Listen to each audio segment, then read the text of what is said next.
Welcome, guys. We're talking about the Shy latest episode. It is Kevin's birthday. And in the beginning, we see Dre and Nina preparing for his birthday, talking about their plans for his birthday. Nina has a gift for Kevin. And she said normally she gets him a game, which I understand that. Right now, most parents get their kids games. But seeing that Kevin is, dating girls and going out, she was like, "Look, I want my boy to smell good when he's around these girls." So she got him some probably really nice cologne. Dre already has a surprise party planned. She's already got with Papa. It's all set up. Nina wouldn't expect it because she's so worried about Keisha right now. But she also has another child to worry about as well. So, she couldn't read the gift. And she said normally Keisha is the one that does the shopping and stuff like that. They even flash back to when Keisha, I guess every year, she takes Kevin to this pancake or breakfast spot every year. And they go have pancakes. And I guess they showed last year's birthday. And it was just sad because even though they argue as brother and sister, it's very obvious they care about each other like a whole lot. So we're going through the memory of, she gave him a nice little album because he's like, you're going to college, and so she wanted to give him a nice little gift, and it was a nice album of different birthdays, and she got the pictures and photos from, I guess, something that was from their father. So reminisce, good memory, but sad. You see Keisha still in this house with this creepy guy. Because remember, she finally got outside and fell on the ground. And instead of continuously running, she fell on the ground and the guy came back out and got her. I don't know why I kept thinking it was a coach, but this guy's older and extra creepy. Okay? So he's sitting there brushing her hair. And he just keeps saying, "Let daddy take care of you." And starts talking about, he starts reminiscing. And starts talking about when he was younger and saw this girl in school and thought she was pretty and he wanted her. She didn't want him. She wanted football players instead of him. And then all of a sudden started dogging her out, saying she became a hoe, she became fat, and saying that he wants to save her.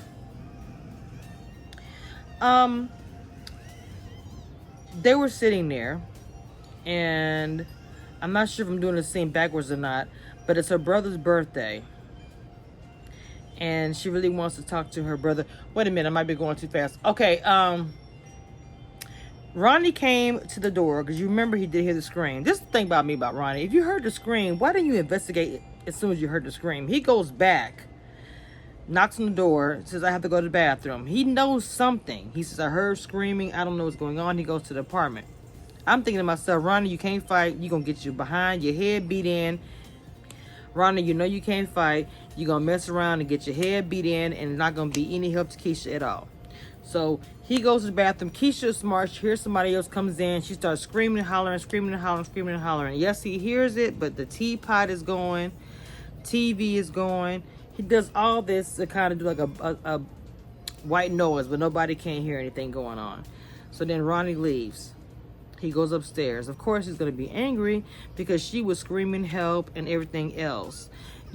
Saying stuff that most abusive men say. Why are you trying to get daddy in trouble and stuff like that? And he commenced to, this is what he was telling her story about the girl in his past, commenced to cutting off her hair. Now, I thought he was going to cut all of her hair out, but he just like chopped it off. It's like I'm trying to say, he loved the girl's hair and rubbing his fingers through it, but he's cutting off her hair because of the punishment, because she wanted to alert somebody that she was there when Ronnie came in. Now, before Kevin leaves, Dre and Nina was like, "Look, I need you back here. It's your birthday." Obviously, Kevin has no idea it's a surprise party, but she just saying, "You're my child. I want to see you. Spend some time with you on your birthday, so make sure you come back here, eat with us, and you can go out and do what you got to do." Okay? Papa and his girlfriend are actually going to get the cake. I think they're so cute.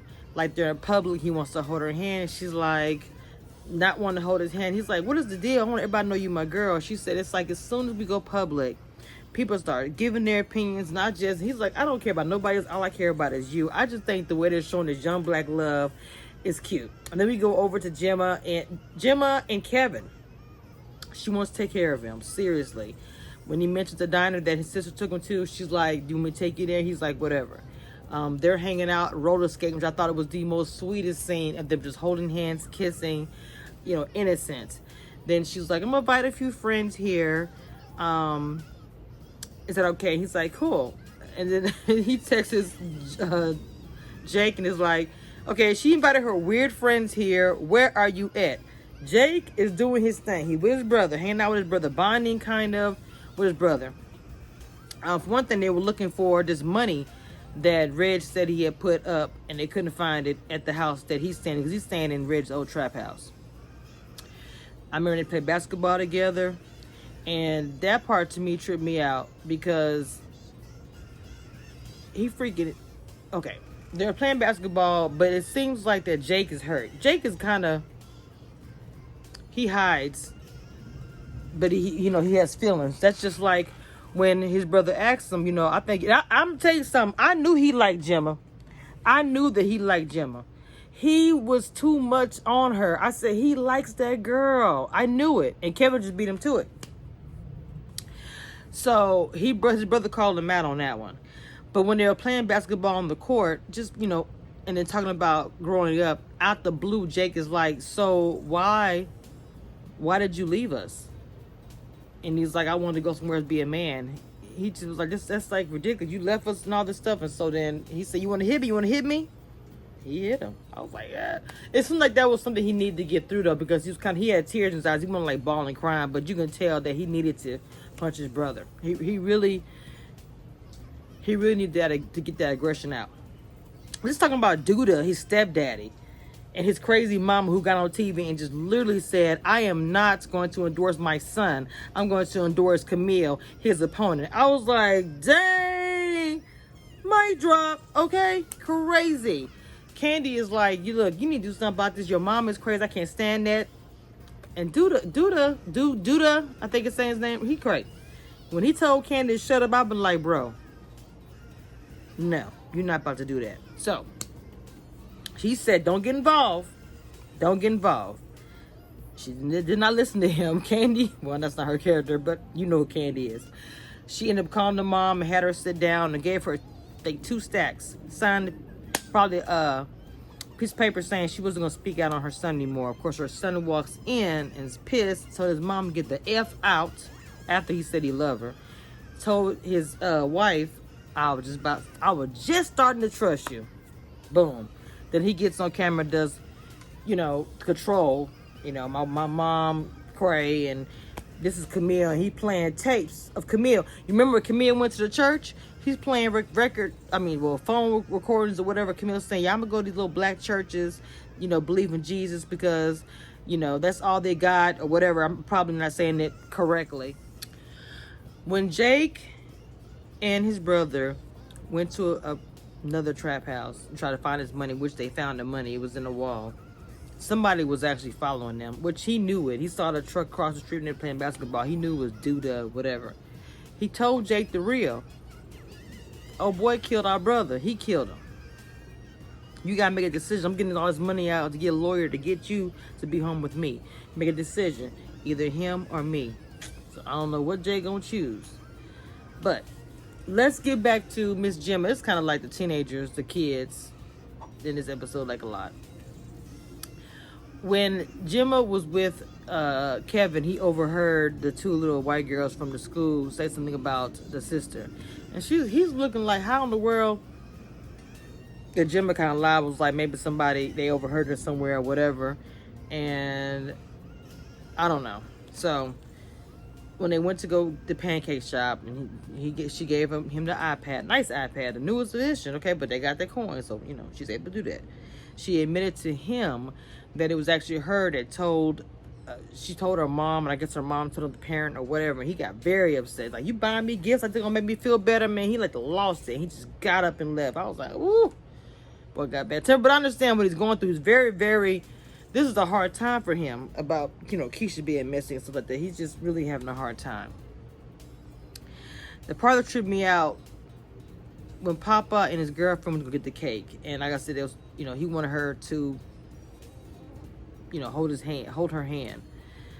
The cake was spelled incorrectly, Why is it when you go pay for something and the customer service is so horrible? The name was spelled incorrectly of the cake, and they thought they were gonna get a cake fixed. All she did was smear out the messed up. I was like, I would not have paid for that crap. I would not have paid for that.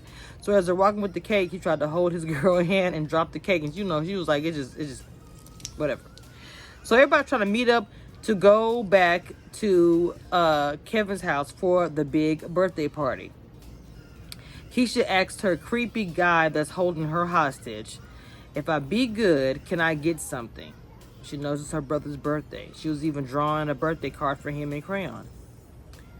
And I don't know what she did. She put her hand on his hand, but I was just like, ugh, creepy.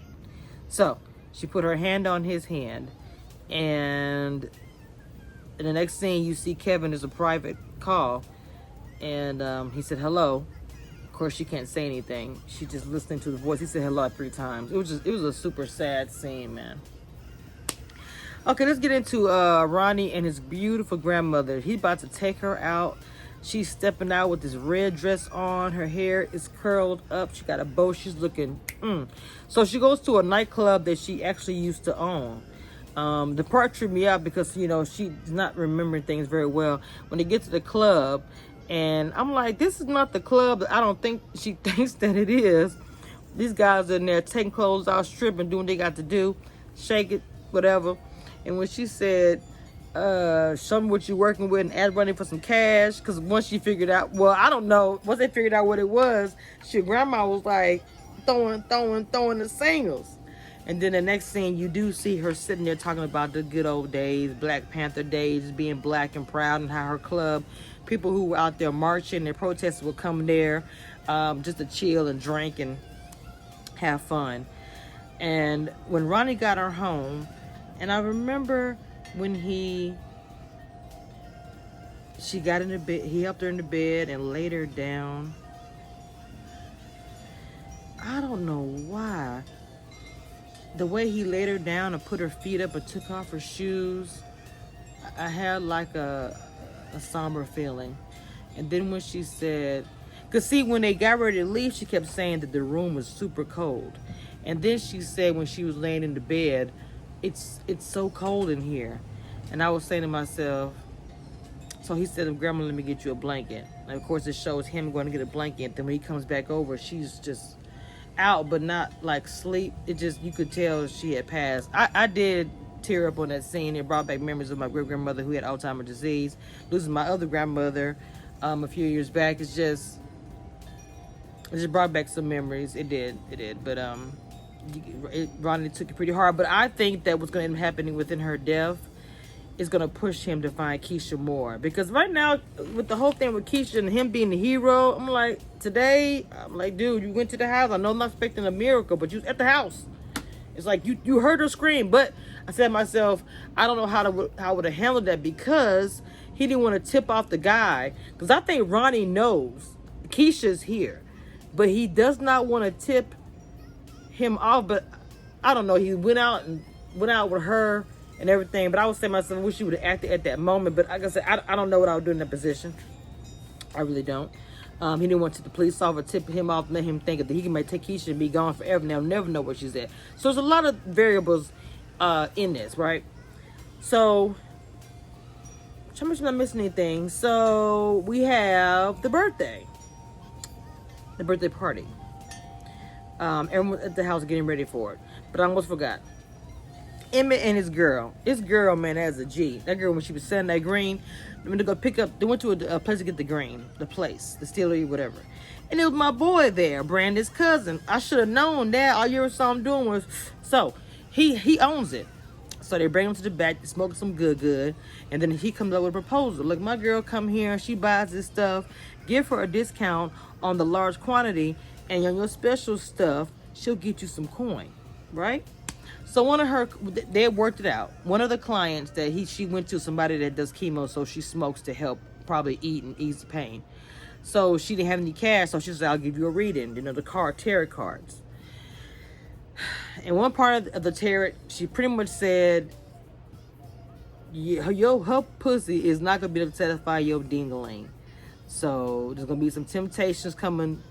He's like, I love you, I'm not going to cheat on you, but We all know who that temptation actually is. It's his business partner.